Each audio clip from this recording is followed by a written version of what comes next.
Back now at 7:14 on this Sunday morning, and in this tough economic climate, more and more families are trying to find ways to supplement their income. Many stay-at-home moms are finding success in becoming their own boss, even in these tough times. Joining us this morning to tell us how they're doing it, the Metromom, Kim DeYoung, founder of the Metromom Entrepreneurs Association. Welcome. Thanks for coming in. Thank you so much. I'm happy to be here. I think everyone is doing that, assessing kind of where they stand and how they can make some extra money. And in situations in families where moms have been able to stay at home because the husband makes enough money that the family can be supported, that may be changing a little bit these days.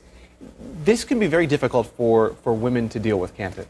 You know, I think right now especially, I mean, we are in such a tough economic time, and I think, you know, women have always wanted to support the family, and they do it in different ways, but now we almost don't have a choice. Yeah. And you have women who, you know, maybe they have a corporate job, but they're not making what they want, or, you know, their last child's gone off to kindergarten and they're needing to supplement their income, or they're feeling the stress of the holiday bills, and what are they going to do? I mean, I think from what I hear and the women in my community, the stress is through the roof at this point. And when that happens, when you get that stress and that feeling of being overwhelmed, you can often freeze and not even know where to start looking for some help.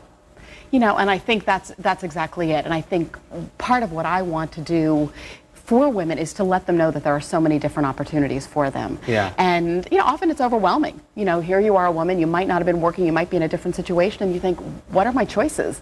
You know, what are the opportunities available to me? Is that first step often the hardest one? Oh, it always is. Yeah. You know, the first step in anything, and you think, how do I begin? Who do I talk to? Where do I go for the information? What is that first step? You know, am I going to have to invest money? How much time will I have to spend at doing this? Yes. You've got this network kind of that's being developed, and I'm sure that helps as well to see that, look, here are some examples of how this can work and how this is working. What are some of the best examples of how this can work for women? You know, one of the key industries in general that I often suggest to women, and sometimes it has a bad rap, is the concept of the direct sales or the network marketing industry. There are over 700 different companies across 30 different industries, from, you know, home decor to greeting cards to clothing to jewelry, and they've gotten a bad rap over the years, but in all reality, the benefit of some of these companies is that they afford women to work flexibly in and around their children's schedule, whether they want to make $500 a month or more. I mean, it's really contingent upon the time, the effort that they put in. And you also talked about the different kind of categories. Yeah. People can find something that they're interested in, and that's got to help a lot. Absolutely. I mean, it's not just one thing. So if you happen to be interested in cooking, you know, you could pursue a company such as the Pampered Chef. Yeah. If you happen to love jewelry, there are an assortment of companies. If you love financial products, if you're fascinated with video technology, there are so many different types of companies available. And the flexibility is really one of the biggest keys, because you can make it work to your schedule.